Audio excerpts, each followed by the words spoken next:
नमस्कार। इस YouTube channel पर आपका स्वागत है। हिंदी ऑडियो बुक और मोटिवेशन की डोज लगातार पाने के लिए इस चैनल को सब्सक्राइब करें और बेल आइकन को क्लिक करें ताकि आपको आने वाली हर वीडियो की नोटिफिकेशन मिलती रहे। अब तक हमने बिजनेस स्कूल, जिसके लेखक हैं रॉबर्ट टी कियोसाकी, के 5 पार्ट, जिसमें हमने 9 अध्यायों को पूरा कर लिया है। अब इस पार्ट में हम अध्याय 10 शुरू करेंगे। चलिए शुरू करते हैं। अध्याय 10, फायदा नंबर 8, अपने सपनों का जीवन जीना। कई लोगों के पास सपने नहीं होते। मेरे अमीर डैडी ने कहा। क्यों? मैंने पूछा। क्योंकि सपनों में पैसे खर्च होते हैं। सपनों को फिर से जगाते हुए मेरी पत्नी किम और मैं एक सभा में गए जहां एक नेटवर्क मार्केटिंग कंपनी का अग्रणी लीडर अपने 17,000 वर्ग फुट पर बने महल, 8 कारों के गैरेज और उसमें खड़ी होने वाली 8 कारों, उसकी लिमोसिन और इसी तरह के दूसरे विलासिता के सामानों का प्रदर्शन कर रहा था। घर और आलीशान वस्तुएं प्रभावित करने वाली थी, परंतु मुझ पर इससे भी ज्यादा प्रभाव इस बात का पड़ा कि जिस घर में वह रहता है उस सड़क का नाम उस आदमी के नाम पर रखा गया था। जब मैंने उसे पूछा कि उसने किस तरह सरकार को इस बात के लिए राजी किया, तो उसका जवाब था, यह आसान था। मैंने एक नए स्कूल और लाइब्रेरी बनाने के लिए दान दिया। जब मैंने ऐसा किया तो सरकार ने मुझे इस बात की इजाज़त दे दी कि इस सड़क का नाम मेरे परिवार के नाम पर रखा जाए। इस बिंदु पर मुझे यह एहसास हुआ कि उसका सपना मेरे सपने से बहुत ज़्यादा बड़ा था। मैंने कभी यह सपना नहीं देखा कि मेरे नाम पर किसी सड़क का नाम रखा जाए या मैं कभी स्कूल और लाइब्रेरी बनवाने के लिए दान कर दूं। उस रात को उसके घर से लौटते समय मैंने महसूस किया कि मुझे अपने सपनों का आकार बढ़ाना चाहिए। अच्छी नेटवर्क मार्केटिंग कंपनियों में मैंने यह महत्वपूर्ण फ़ायदा देखा है कि वे सपनों के लिए काम करने के महत्व पर जोर देती हैं और उन्हें पूरे करने में आपकी मदद करती हैं। हम जिस आदमी के आलीशान घर को देखने गए थे, वह केवल दिखावे के लिए अपने घर की नुमाइश नहीं कर रहा था।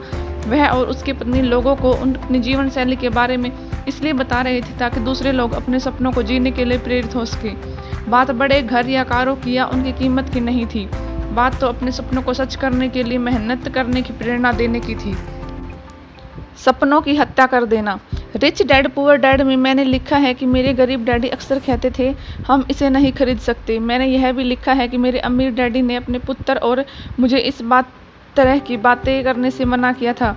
इसके बजाय वे हमसे यह कहने की उम्मीद करते थे कि मैं इसे किस तरह खरीद सकता हूँ। हालांकि दोनों ही वाक्य साधारण हैं, परंतु मेरे अमीर डैडी की नज़र में दोनों में बहुत बड़ा और बहुत ही महत्वपूर्ण फ़र्क है। उनका कहना था, खुद से यह पूछने से कि मैं इसे किस तरह से खरीद सकता हूँ, आपको बड़े सपने देखने की अनुमति मिल जाती है। अमीर डैडी यह भी कहते थे, ऐसे लोगों से सावधान रहो जो आपके सपनों की हत्या करना चाहते हो। इससे बुरा कुछ भी नहीं है कि आपका कोई दोस्त या परिजन आपके सपनों की हत्या कर दे। ऐसे लोग हैं जो अनजाने में या जानबूझकर इस तरह की बातें कह देते हैं, तुम यह नहीं कर सकते, यह बहुत जोखिम भरा है। क्या तुम्हें पता है कितने सारे लोग इसमें असफल हो जाते हैं? बेवकूफ़ी की बातें मत करो, तुम्हारे दिमाग में इस तरह के विचार कहाँ से आ जाते हैं? अगर यह इतना ही बढ़िया विचार है तो इससे पहले किसी और ने ऐसा क्यों नहीं कर दिया? अरे मैंने सालों पहले ऐसा करके देखा है। मैं तुम्हें बता दूं, यह कभी सफल नहीं होगा। मैंने यह देखा है कि जो लोग दूसरों के सपनों की हत्या करते हैं, वे लोग वही होते हैं जिन्होंने पहले अपने सपनों की हत्या कर दी है। सपने क्यों महत्वपूर्ण हैं? मेरे अमीर डैडी ने सपनों के महत्व को इस तरह से समझाया था, अमीर होना और बड़े घर में रह पाना उतना महत्वपूर्ण नहीं है। महत्वपूर्ण तो यह बात है कि आप लक्ष्य का पीछा करें, सीखें, बड़े घर को हासिल करने के लिए अपनी व्यक्तिगत शक्ति को विकसित करने का प्रयास करें। बड़े घर को हासिल करने की प्रक्रिया में आपके साथ क्या होता है, यह महत्वपूर्ण है। जो लोग छोटे सपने देखते हैं वे छोटे लोगों की तरह ही जिंदगी बिताते हैं। जो लोग छोटे सपने देखते हैं वे छोटे लोगों की तरह ही जिंदगी बिताते हैं। जैसे मेरे अमीर डैडी का कहना था, घर महत्वपूर्ण नहीं था। मेरी पत्नी किम और मैं 2 बहुत बड़े घरों के मालिक रह चुके हैं और मैं मानता हूँ कि घर का आकार या अमीर होना महत्वपूर्ण नहीं था। सपनों का आकार महत्वपूर्ण था। जब मेरी पत्नी और मैं दिवालिया हो गई, तब हमने यह लक्ष्य बनाया कि जब हमारे पास $10 लाख से ज़्यादा हो जाएंगे तब हम एक बड़ा घर खरीद लेंगे। जब हमारे बिजनेस से हमें $10 लाख से ज़्यादा की कमाई हुई तो हमने अपना पहला बड़ा घर खरीदा और फिर इसे जल्दी ही बेच दिया। हमने इसे बेच दिया क्योंकि हम एक नए सपने को हासिल करने के लिए आगे बढ़ गए थे। दूसरे शब्दों में, घर खरीदना और $10 लाख कमाना हमारा सपना नहीं था। घर और पैसा तो इस बात के प्रतीक थे कि अब हम अपने सपनों को हासिल कर सकते हैं। आज हमारे पास एक बार फिर एक बड़ा घर है। एक बार फिर हमारा घर उस सपने का प्रतीक है जिसने हमने हासिल कर लिया है। हमारा बड़ा घर हमारा सपना नहीं है, हमारा सपना तो खुद को उस प्रक्रिया से ले जाना है जो हमें अपनी मंजिल तक पहुंचाएगी। अमीर डैडी इसे इस तरह से कहा करते थे, बड़े लोग बड़े सपने देखते हैं और छोटे लोग छोटे सपने देखते हैं। अगर आप अपनी स्थिति को बदलना चाहते हैं तो आपको अपने सपने का आकार बदलने में शुरुआती करनी होगी। जब मैं कंगाल हुआ तो मैंने अपनी ज़्यादातर संपत्ति गंवा दी तो मेरे अमीर डैडी ने कहा, इस अस्थायी आर्थिक झटके के कारण अपने सपनों का आकार कम मत होने देना। तुम्हारे सपनों की झलक ही तुम्हें जिंदगी के इस कठिन दौर से बाहर निकाल कर ले जाएगी। उन्होंने यह भी कहा, कंगाली अस्थायी होती है जबकि गरीबी स्थायी होती है। चाहे आप कंगाल हो पर अमीर बनने के सपने देखने से आपका एक भी पैसा खर्च नहीं होता। कई गरीब लोग सिर्फ इसलिए गरीब रहते हैं क्योंकि उन्हें सपना देखना छोड़ दिया है। अलग अलग किस्म के स्वप्नदर्शी। जब मैं हाई स्कूल में था तब मेरे अमीर डैडी ने मुझे समझाया कि सपने देखने वाले लोग 5 किस्म के होते हैं। नंबर 1, स्वप्नदर्शी जो अतीत के सपने देखते हैं। अमीर डैडी ने कहा कि कई लोग ऐसे होते हैं जिनकी महानतम उपलब्धि अतीत में होती है। टीवी पर आने वाले सीरियल मैरिड विथ चिल्ड्रंस का अल बंडी ऐसे लोगों का एक बढ़िया उदाहरण है जिसके सपने अतीत में छूट गए हैं। जिन लोगों ने यह सीरियल नहीं देखा उन्हें मैं बता दूं कि अल बंडी एक ऐसा आदमी है जो अपने हाई स्कूल के दिनों को याद करता है जब वह एक फुटबॉल स्टार हुआ करता था और उसने एक महत्वपूर्ण खेल में 4 गोल किए थे। यह एक ऐसे आदमी का उदाहरण है जो अपने अतीत के सपने देखता है।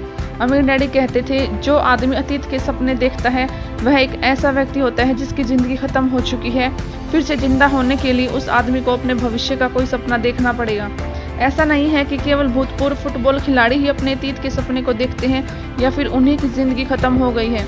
इस तरह के और भी लोग होते हैं जैसे वे लोग जो अब भी स्कूल में अच्छे नंबर लाने की, अच्छी यूनिवर्सिटी से स्नातक होने की, सेना में रहने की बात याद कर करके खुश रहते हैं। दूसरे शब्दों में उनका सर्वश्रेष्ठ समय निकल चुका है। नंबर 2, स्वप्नदर्शी जो केवल छोटे सपने देखते हैं। अमीर डैडी ने कहा था, इस तरह के स्वप्नदर्शी केवल छोटे सपने देखते हैं क्योंकि वे विश्वास करना चाहते हैं कि वे उन्हें हासिल कर सकते हैं। समस्या यह है कि हालांकि वे जानते हैं कि वे उन्हें हासिल कर सकते हैं परंतु दरअसल वे उन्हें कभी हासिल नहीं कर पाते। इस तरह के स्वप्नदर्शी होने का मतलब मुझे तब तक समझ में नहीं आया जब तक मैंने एक आदमी से एक दिन यह नहीं पूछा, अगर आपके पास दुनिया की सारी दौलत हो तो आप कहाँ जाना चाहेंगे। उसका जवाब था, मैं अपनी बहन से मिलने के लिए कैलिफोर्निया जाना चाहूँगा। मैंने उसे 14 साल से नहीं देखा है और मेरी उससे मिलने की बहुत इच्छा है, खासकर तब जब उसके बच्चे अभी छोटे हैं। यह यात्रा मेरे लिए एक सपना है। इस पर मैंने कहा, परंतु उसमें तो केवल $500 का खर्चा आएगा। आप आज ही उस यात्रा पर जा सकते हैं। मैं जाऊंगा पर आज नहीं, अभी तो मेरे पास वक्त ही नहीं है। इस आदमी से मिलने के बाद मैंने महसूस किया कि इस तरह के स्वप्नदर्शी मेरे अनुमान से कहीं ज़्यादा संख्या में होते हैं। ये लोग ऐसे सपनों के साथ जीते हैं जो वे जानते हैं कि वे हासिल कर सकते हैं परंतु इसके बाद भी वे अपने सपनों को हासिल नहीं करते। बाद में आप इन लोगों को यह कहते हुए सुन सकते हैं, मुझे यह वर्ष पहले कर देना चाहिए था परंतु मैं यह कभी नहीं कर पाया। मेरे अमीर डैडी कहा करते थे, इस तरह के स्वप्नदर्शी प्रायः सबसे खतरनाक होते हैं। वे कछुओं की तरह जिंदगी बिताते हैं और जरा सी समस्या आने पर अपने आरामदेह खोल में घुस जाते हैं। अगर आप उनके कवच पर प्रहार करके उसमें झाँक कर देखो तो वे प्रायः अपना मुंह बाहर निकालकर आपको काट लेंगे। यानी इसकी शिक्षा यह है कि आप इस तरह के स्वप्नदर्शी कछुओं को उनके पसंद के सपने देखने दें। ज़्यादातर लोग वैसे भी कहीं नहीं जा रहे हैं और उन्हें इससे कोई खास परेशानी भी नहीं है। नंबर 3, स्वप्नदर्शी जिन्होंने अपने सपने हासिल कर लिए हैं और नया सपना नहीं बनाया है। मेरे एक दोस्त ने एक बार मुझसे कहा था, 20 साल पहले मैंने डॉक्टर बनने का सपना देखा था। मैं डॉक्टर बन गया पर अब मैं ज़िंदगी से बोर हो चुका हूँ। मुझे डॉक्टर बनने में आनंद तो आता है परंतु कोई चीज़ है जिसकी कमी मुझे खलती है। यह एक ऐसे आदमी का उदाहरण है जिसने सफलतापूर्वक अपने सपने को हासिल कर लिया है और इसके बाद भी वह अपने उसी सपने में जीवन बिता रहा है। बोरियत आमतौर पर इस बात की निशानी होती है कि अब एक नया सपना देखने का वक्त आ गया है। मेरे अमीर डैडी कहते हैं, कई लोग उन प्रोफेशनों में हैं जिनके वे हाई स्कूल के सपने देखा करते थे। समस्या यह है कि हाई स्कूल से निकले हुए उन्हें कई साल गुजर चुके हैं। अब एक नया सपना देखने और नए रोमांच का वक्त आ गया है। नंबर 4, स्वप्नदर्शी जो बड़े सपने तो देखते हैं परंतु उन्हें हासिल करने की योजना नहीं बनाते, इसलिए अंत में वे कुछ भी हासिल नहीं कर पाते। मुझे लगता है कि इस तरह के किसी न किसी आदमी को हम सभी लोग जानते होंगे। ये लोग इस तरह की बातें करते हैं। मेरे दिमाग में एक बढ़िया योजना आई है। मैं आपको अपनी नई योजना बताना चाहता हूँ। या इस बार मैं चीज़ों को अलग तरह से करूँगा, या अब मैं बदलने जा रहा हूँ, या अब मैं ज़्यादा कड़ी मेहनत करूँगा, अपने बिल चुका दूंगा और निवेश करूँगा। या मैंने अभी सुना है कि एक नई कंपनी शहर में आ गई है और उन्हें किसी ऐसे आदमी की ज़रूरत है जिसकी योग्यता मेरी तरह हो। यह मेरे लिए एक बहुत मौका साबित होगा। मेरे अमीर डैडी कहते हैं बहुत थोड़े लोग अपने दम पर अपने सपनों को हासिल कर पाते हैं। इस तरह के लोग अक्सर बहुत ज़्यादा हासिल करने की कोशिश करते हैं, परंतु वे अपने दम पर ऐसा करने की कोशिश करते हैं। ऐसे लोगों को बड़े सपने तो देखते रहना चाहिए, परंतु एक ऐसी योजना और एक ऐसी टीम बना लेना चाहिए जो अपने सपनों को सच करने में उनकी मदद कर सके। नंबर 5, स्वप्नदर्शी जो बड़े सपने देखते हैं उन सपनों को हासिल कर लेते हैं और फिर बड़े सपने देखने लगते हैं। मैं समझता हूँ कि हम में से ज़्यादातर इस तरह के व्यक्ति बनना चाहेंगे। मैं जानता हूँ कि मैं तो ऐसा बनना चाहूँगा। जब मैं नेटवर्क मार्केटिंग कंपनियों का अपना सर्वेक्षण कर रहा था तो मेरे साथ एक बढ़िया चीज़ यह हुई कि मैं और बड़े सपने देखने लगा। यह बिजनेस लोगों को बड़े सपने देखने के लिए और उन बड़े सपनों को हासिल करने के लिए प्रोत्साहित करता है, जबकि कई परंपरागत कंपनियां यह नहीं चाहती कि उनके कर्मचारी निजी सपने देखें।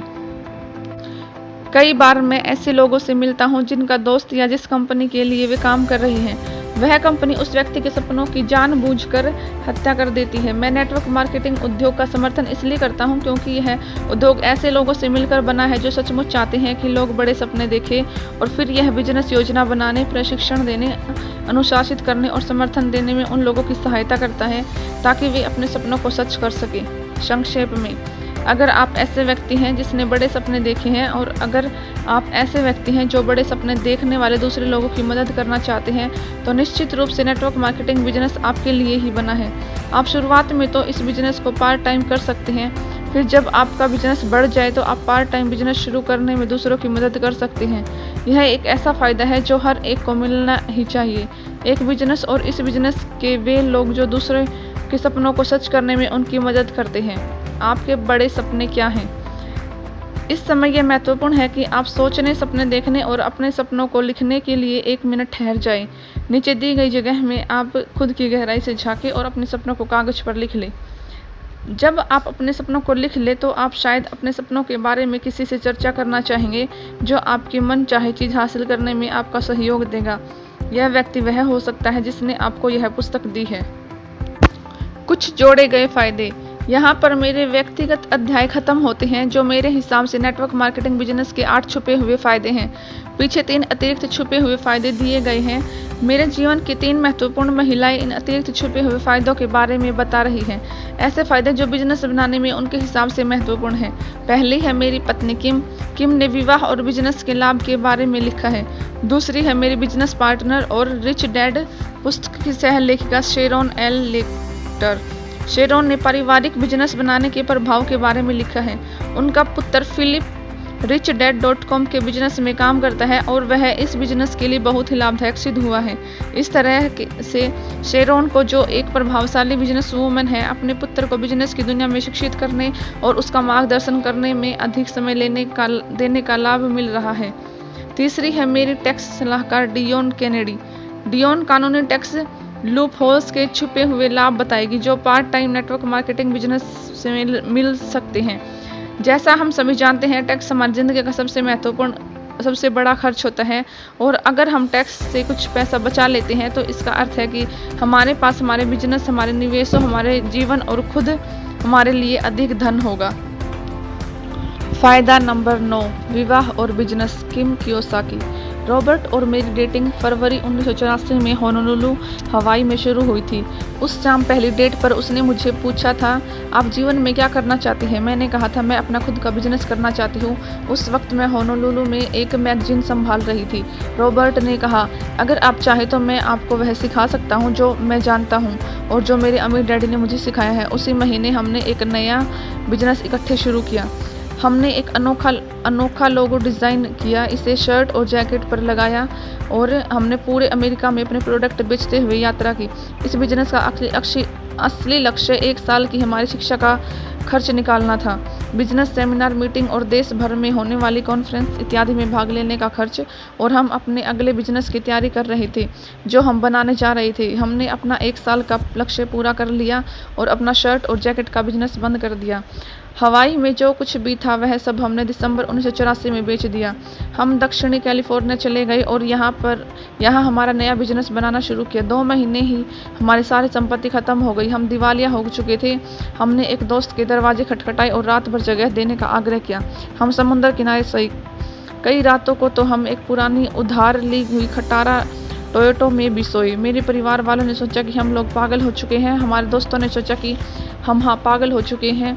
यही नहीं, कई बार तो हमने भी सोचा कि हम पागल हो चुके हैं। सच कहूँ तो मैं नहीं जानती थी कि हम इस मुश्किल में सफलतापूर्वक उभर पाए होते अगर हम दोनों इकट्ठे नहीं होते। ऐसी रातें थी जब हम एक दूसरे को थामा करते थे, तूफान में थोड़ा सा सहारा हासिल करने के लिए। क्या मैं डरी हुई थी? हाँ। क्या मेरा विश्वास डगमगा रहा था? हाँ। मैंने कभी सोचा कि हम लोग यह नहीं कर पाएंगे? बिल्कुल। बहरहाल हमने संकल्प कर लिया था कि हम लोग चलते रहेंगे और हम चलते रहे। जिस चीज़ ने हमें आगे बढ़ने के लिए प्रेरित किया था वह था बिजनेस बनाने का हमारा संकल्प, और इससे भी ज़्यादा महत्वपूर्ण था तनख्वाह के लिए दोबारा काम न करने का संकल्प। उस बिंदु पर नौकरी हासिल करना बहुत आसान चीज़ होती, बहरहाल हमारे लिए यह पीछे लौट ले जाने की तरह होता। हम जानते हैं कि हम क्या चाहते हैं, हमें बस उस समय तक इस बात का पूरा पता नहीं था वहाँ तक कैसे पहुँचा जाए। यह हमारे जीवन में अक्सर होता है। कुल मिलाकर मुद्दे की बात यह है कि हम पीछे नहीं लौटे, हम अपने सपने पर लगे रहे। हमने अपने बिजनेस बनाया, एक अंतर्राष्ट्रीय शिक्षा बिजनेस जो 7 देशों में काम कर रहा है। हमने 1994 में उस बिजनेस को बेच दिया और आज हमारा समय मुख्य रूप से निवेश और रिच डैड बिजनेस में लगता है। मैं सचमुच क्या चाहती थी? एक बात थी जो मैंने रॉबर्ट को डेटिंग वाली पहली रात को नहीं बताई थी। अपने खुद के बिजनेस के साथ मैं एक ऐसा जीवन साथी चाहती थी जो मेरा बिजनेस पार्टनर भी हो। बिजनेस बनाना पूरा समय ले लेता है। मैं चाहती थी कि मैं अपने पार्टनर से दूर होने के बजाय उसके करीब रहूं, क्योंकि अगर हमारे फोकस अलग अलग होंगे तो हम एक दूसरे को कभी ठीक से नहीं समझ पाएंगे और हम अलग अलग दिशाओं में चलते रहेंगे। मैं उन बहुत से विवाहित दंपतियों की तरह नहीं होना चाहती थी जिन्हें मैं रेस्तराओं में देखती थी, जो बस चुपचाप बैठे रहते थे क्योंकि उनके पास बातचीत करने के लिए कुछ नहीं होता था। रॉबर्ट और मेरी चर्चाएं आनंददायक होती थी, कुंठाजनक होती थी, प्रेम पूर्वक होती थी और झगड़े वाली भी होती थी, परंतु हमारे पास चर्चा करने के लिए बहुत सी बातें होती थी। और मेरे लिए सबसे बड़ा पुरस्कार यह था कि अपने बिजनेस को बढ़ाते समय मुझे अपने व्यक्तित्व में जो कुछ विकास नजर आता था उसे मैं रॉबर्ट के साथ बांट सकती थी। व्यक्तिगत विकास। जब मैं हमारे बिजनेस के पहले वर्ष की तरफ मुड़कर देखती हूँ तो मैं कहूँगी कि वह हमारी ज़िंदगी का सबसे बुरा साल था। तनाव चरम सीमा पर था, मेरा आत्म स्वाभिमान आहत हो चुका था और हमारे संबंध हमेशा शांतिपूर्ण नहीं थे। बहरहाल अब मुझे लगता है कि शायद यह हमारे साथ होने वाली सर्वश्रेष्ठ चीज़ थी। इस कठिन समय से गुजरने से हमें वह बनने में मदद मिली जो हम आज हैं। इसके परिणाम स्वरूप रॉबर्ट और मैं आज बहुत अधिक मजबूत, अधिक आत्मविश्वासी और निश्चित रूप से अधिक स्मार्ट हैं, क्योंकि हमने बहुत कुछ सीखा। इसके अलावा हमारे विवाह का प्रेम, सम्मान और खुशी मेरे सपने से भी बढ़कर है। इकट्ठे काम करना। मैं नेटवर्क मार्केटिंग उद्योग में कई दंपतियों को इकट्ठे बिजनेस बनाते हुए देखती हूँ। मेरे हिसाब से यह उन दंपतियों के लिए आदर्श बिजनेस है जो इकट्ठे बिजनेस करना चाहते हैं, और इसके कई कारण हैं। यह एक ऐसा बिजनेस है जिसे आप दोनों पार्ट टाइम कर सकते हैं। आप अपनी दिनचर्या के हिसाब से घंटे निर्धारित कर सकते हैं। यह उद्योग परिवारों को इकट्ठे बिजनेस करने के लिए प्रोत्साहित करता है। इस बिजनेस में सबसे सफल कई लोग दंपति हैं। कई नेटवर्क मार्केटिंग कंपनियां जो शिक्षा प्रदान करती हैं वह दंपतियों को इकट्ठे सीखने और विकास करने का अवसर देती हैं। दंपतियों के लिए यह कुछ बहुत अच्छे लाभ हैं। ईमानदारी से कहा जाए तो अपने जीवन साथी के साथ बिजनेस करना हमेशा दुनिया की सबसे आसान चीज़ नहीं होती। हाँ, रॉबर्ट और मेरे बीच भी कुछ मुश्किलें आई, परंतु मैं कहूँगी कि यह हम दोनों के लिए ही फायदेमंद साबित हुआ। हमने बहुत से बिजनेस इकट्ठे बनाए। बरसों पहले हमने चर्चा की थी और विचार किया था कि यह बेहतर होगा कि हम भिन्न भिन्न क्षेत्रों में अपने अपने अलग मूलभूत बिजनेस बनाएंगे। बहरहाल जब हमने अपने विकल्पों को तोड़ा तो यह स्पष्ट हो गया कि हम अलग अलग बिजनेस बनाने की बजाय इकट्ठे बिजनेस बनाना चाहते थे। मेरे लिए यह महत्वपूर्ण है कि रॉबर्ट और मेरे साझे जीवन मूल्य हों, साझे लक्ष्य हों और अंततः साझा मिशन हो। चूँकि हम लोग हमेशा इकट्ठे सीख रहे हैं, इसलिए हम इकट्ठे विकसित हो रहे हैं। हमारी तो यह नीति भी है कि अगर हम में से एक किसी शैक्षणिक सेमिनार या कॉन्फ्रेंस में भाग लेता है तो हम दोनों ही उसमें भाग लेते हैं। हमारे लिए यह बहुत आनंददायक है कि हम हमेशा अपने बिजनेस के बारे में बातें करते हैं, ऐसे तरीके खोजते हैं जिससे बिजनेस को बेहतर बनाया जा सके, नए लोगों से मिलते हैं और नए विचारों को आजमाते हैं। अपने जीवन साथी के साथ काम करना शायद ही हर एक के लिए आदर्श न हो, मैं इस बात को समझती हूँ। बहरहाल मेरे लिए तो मैं इसके अलावा किसी दूसरे विकल्प को पसंद नहीं करती। शुभकामनाओं सहित कियोसाकी। फायदा नंबर 10, पारिवारिक business. Charon L lateral, CPA। Business school उन लोगों के लिए जो दूसरों की मदद करते हैं। मैं रॉबर्ट और मैंने नेटवर्क मार्केटिंग बिजनेस शुरू करने के कुछ मूलभूत फायदों का जिक्र किया है। नेटवर्क मार्केटिंग बिजनेस शुरू करने में बहुत कम लागत आती है। अधिकांश कंपनियों में किसी औपचारिक शिक्षा या डिग्री की जरूरत नहीं होती। यह उद्योग हर एक के लिए खुला है, चाहे उसका लिंग, उम्र या जाति कुछ भी हो। कंपनियां स्थापित सिस्टम प्रदान करती हैं जो सफल सिद्ध हो चुके हैं और वे आपका बिजनेस बनाने में आपको उनका प्रयोग करने देती हैं। कई कंपनियां सफल बनने में आपकी मदद करने के लिए अच्छी शिक्षा और प्रशिक्षण कार्यक्रम उपलब्ध कराती हैं। कुछ मार्गदर्शक दो बिजनेस में सफल हो चुके हैं आपकी यात्रा में आपकी सहायता के लिए तत्पर रहते हैं। आप नेटवर्क मार्केटिंग बिजनेस को पार्ट टाइम शुरू कर सकते हैं और अपनी नौकरी के साथ साथ इसे कर सकते हैं। बिजनेस मालिक के रूप में आपको कई टैक्स लाभ मिलते हैं, आपको कर्मचारी के रूप में नहीं मिलते। नेटवर्क मार्केटिंग बिजनेस का एक और महत्वपूर्ण लाभ यह है, सफल नेटवर्क मार्केटिंग बिजनेस में यह लाभ परिवार को होता है। रॉबर्ट ने मुझसे मेरे व्यक्तिगत अनुभव की रोशनी में मेरे परिवार के लाभ के बारे में अपने व्यक्तिगत विचार बताने के लिए कहा है। मेरा परिवार मेरे लिए सबसे महत्वपूर्ण चीज़ है। मेरे पति माइकल और हमारे बच्चे फिलिप, शेली और रिक मेरे जीवन के केंद्र में हैं। हमारी शादी की शुरुआत में जब माइकल और मैं अपने व्यवसाय में अधिक सफल होने लगे तो हमने पाया कि अपने बिजनेस की मांगों के कारण हम अपने बच्चों के साथ बहुत कम समय बिता रहे थे। हम दोनों को ही काम का नशा था और हम जानते थे कि इस स्थिति में बदलाव होना चाहिए। माइकल ने ज़्यादा घंटों तक काम करना जारी रखा, परंतु मैंने घर में ही काम करने के लिए तरीके ढूंढे लिए ताकि मैं यह सुनिश्चित कर सकूं कि मैं अपने बच्चों के साथ ज़्यादा समय रहूं।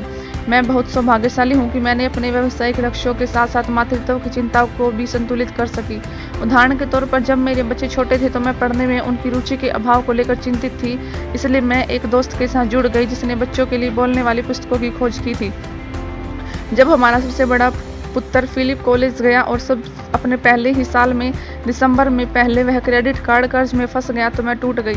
CPA के रूप में मुझे लगता है कि मैं अपने बच्चों को पैसे के बारे में सिखा दिया, परंतु मेरे पुत्र के अनुभव ने साबित कर दिया कि मैंने पर्याप्त अच्छी तरह से नहीं सिखाया था। मैंने अपना ध्यान इस तरफ लगाया कि स्कूल सिस्टम में फाइनेंशियल शिक्षा या वित्तीय शिक्षा प्रदान की जानी चाहिए। हालांकि मैं उनके पास थी, परंतु मेरे बच्चे अपने डैडी के साथ समय न बिताने पर अफसोस किया करते थे और मेरे पति को भी उनके साथ ज़्यादा समय न बिताने का एहसास होता था। हमने कभी कभार ही पारिवारिक छुट्टियों का समय निकाला। हम बहुत सफल थे और सामान्य मानदंडों के अनुसार अमीर भी थे, परंतु इसके बदले में हम अपने परिवार को समय न दे पाने की कीमत चुकानी पड़ी। हमारे कई मित्र ने भी खुद को इसी स्थिति में पाया। वे अपने व्यवसाय में जितने ज़्यादा सफल होते थे उनके पास अपने परिवार को देने के लिए उतना ही कम समय होता था। हम सभी ने सोचा कि इस तरह का पारिवारिक जीवन आम है। 3 साल बाद माइकल ने मेरा परिचय रॉबर्ट से करवाया और सब कुछ बदल गया। रिच डैड और लेक्टर्स। रॉबर्ट के साथ रिच डैड पुस्तक, खेलों और अन्य सामग्री को विकसित करने के दौरान माइकल और मैंने अपने बच्चों को भी शामिल करने का अवसर निकाल लिया और हमने देखा कि इस प्रक्रिया में उनका जीवन नाटकीय रूप से बदल गया। न सिर्फ उन्होंने अपने जीवन में मदद करने वाले रिच डैड के सबक सीखे, बल्कि हमारे जीवन के साथ हमारे संबंध भी सुदृढ़ हुए, क्योंकि हम इकट्ठे काम कर रहे थे और सीख रहे थे। हमें गर्व भी है कि और खुशी भी है कि फिलिप रिच डैड टीम का एक महत्वपूर्ण हिस्सा है। फिल के साथ काम करना और उसे हमारी कंपनी में आगे बढ़ते हुए देखना बहुत ही अच्छा अनुभव है।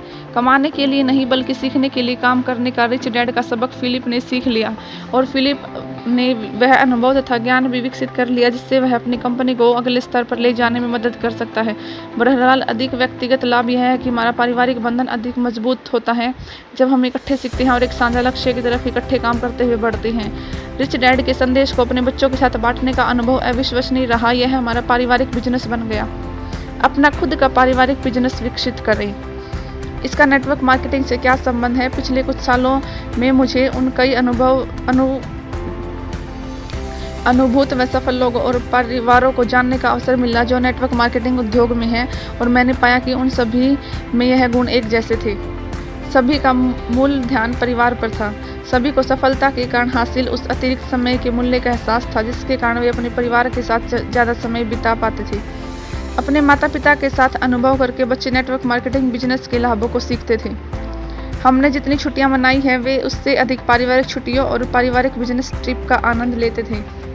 बच्चे निष्क्रिय आमदनी और वित्तीय शिक्षा के लाभ को कम उम्र में ही सीख लेते हैं। बच्चे अक्सर अपने आप बिजनेस में शामिल होने का विकल्प चुनते हैं। कई लोग पारिवारिक लक्ष्य बना लेते हैं और फिर इकट्ठे उस साझा लक्ष्य के लिए काम करते हैं। अक्सर एक अभिभावक फुल टाइम नौकरी करता रहता है, जबकि दूसरा अभिभावक नेटवर्क मार्केटिंग बिजनेस बनाना शुरू कर देता है। इस उद्योग की प्रकृति ही पारिवारिक एकता और संबंधों को मजबूत करना है। सच्ची संपत्ति धन में नहीं, समय में नापी जाती है। जब मेरे बच्चे बड़े हो रहे थे तो मेरे पास उनके साथ समय बिताने के लिए पर्याप्त समय नहीं था, और अब जब वे बड़े हो चुके हैं तो मैं नेटवर्क मार्केटिंग उद्योग में सफल लोगों के परिवार केंद्रित फोकस के लाभ को सचमुच समझ सकती हूँ। यह कितना बड़ा तोहफा है। आप अपने परिवार के लिए नहीं बल्कि अपने परिवार के साथ अपना बिजनेस बना पाते हैं। रिच डैड संपत्ति को धन में नहीं बल्कि समय में नापते हैं। आप जितने अधिक सफल होते हैं, आपके पास उतना ही अधिक समय होना चाहिए, और आपके पास अपने परिवार के साथ समय बिताने के लिए उतनी ही अधिक स्वतंत्रता होनी चाहिए। परिवार केंद्रित बिजनेस चुनने के लिए बधाइयाँ। आशा करती हूँ आपको परिवार को आपकी सफलता से प्रेम और इकट्ठे समय बिताने का तोहफा मिले।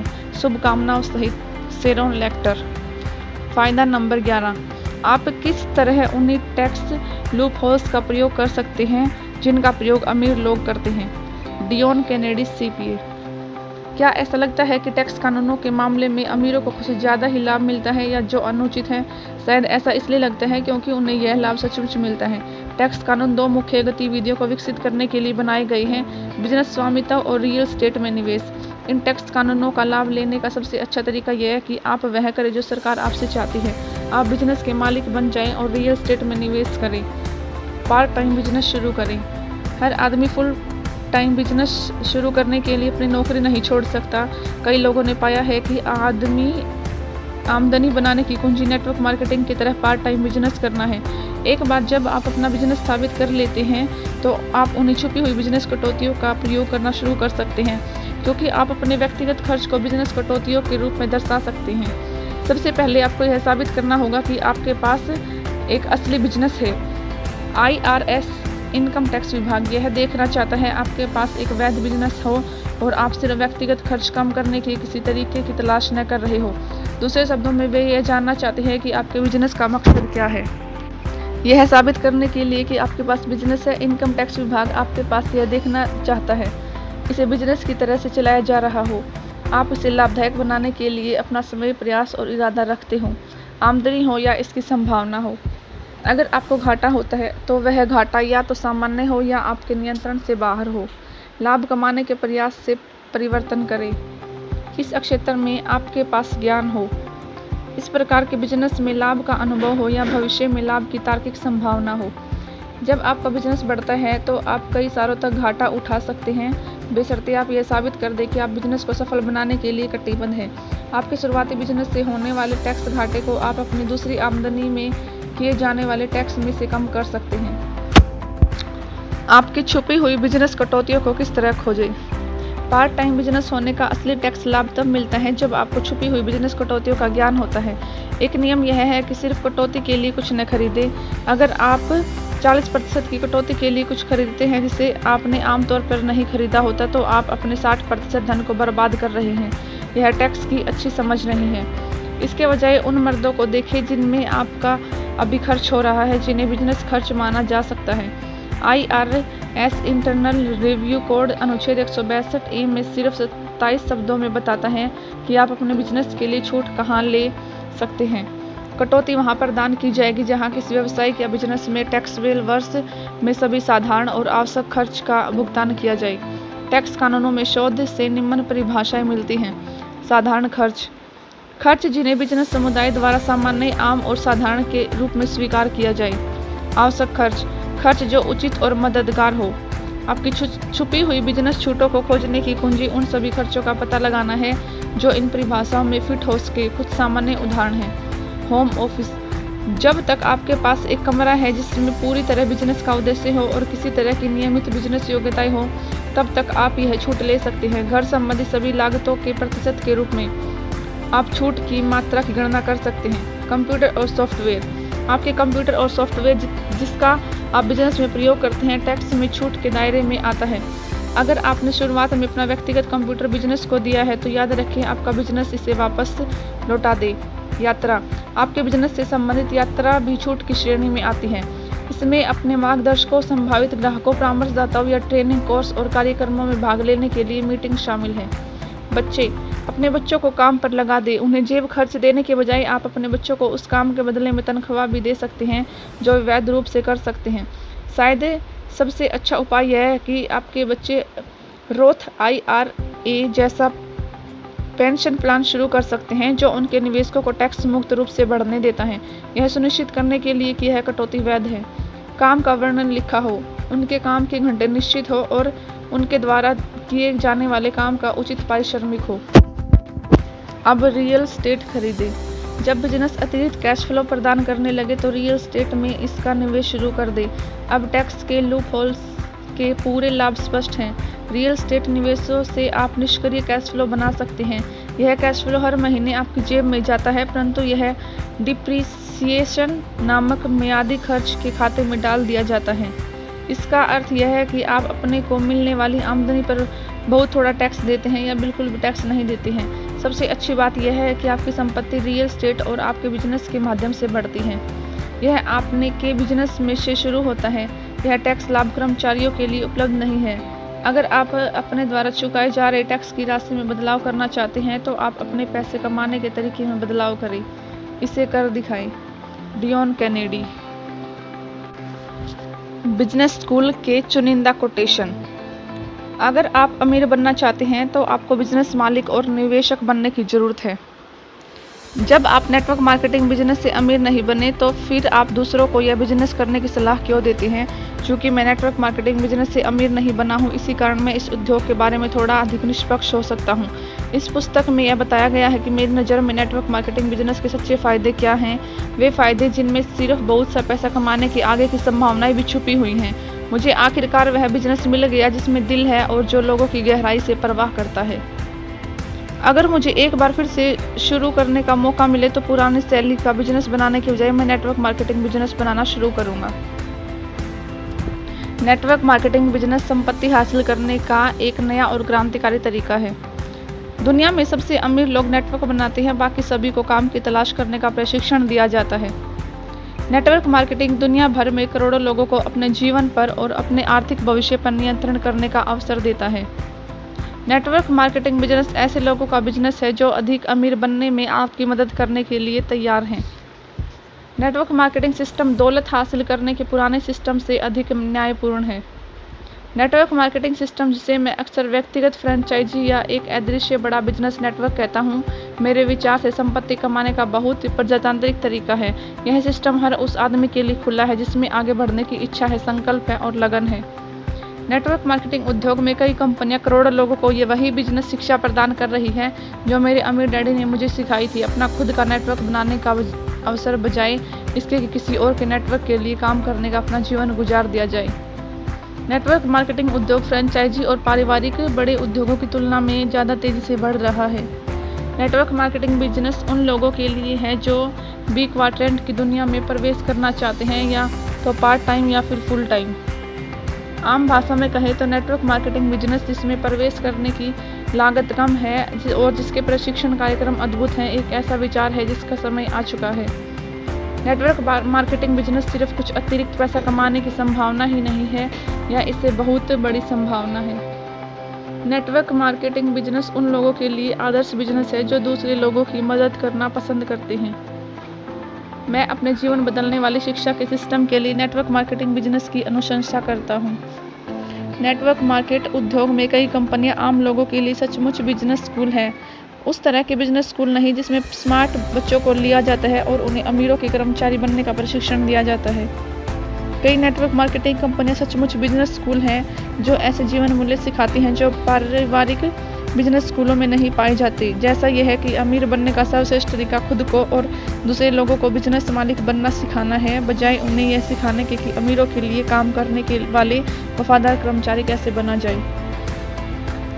नेटवर्क मार्केटिंग कंपनियां बिजनेस स्कूल ही हैं जो उन लोगों को सिखाती हैं जो व्यवसाय की असली दुनिया की योग्यताएं सीखना चाहते हैं और कर्मचारी की योग्यताएं सीखकर कॉर्पोरेट दुनिया में अच्छी तनख्वाह वाला मध्यम स्तर का मैनेजर नहीं बनना चाहते।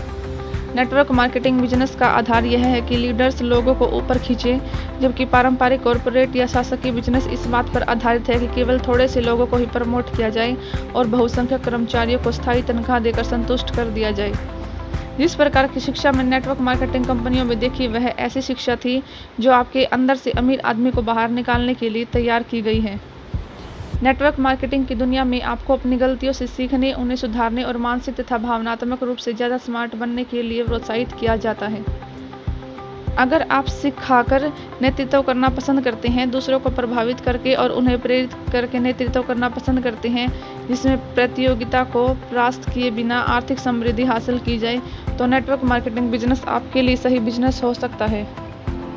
अगर आप ऐसे व्यक्ति हैं जो गलतियां करने और असफल होने के डर से आतंकित रहते हैं, तो मेरा विश्वास है कि नेटवर्क मार्केटिंग बिजनेस और इसका ज़बरदस्त शैक्षणिक कार्यक्रम आपके लिए खास तौर पर अच्छा है।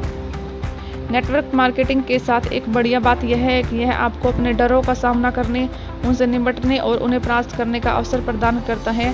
यह आपके अंदर की विजेता को जीतने का मौका देता है।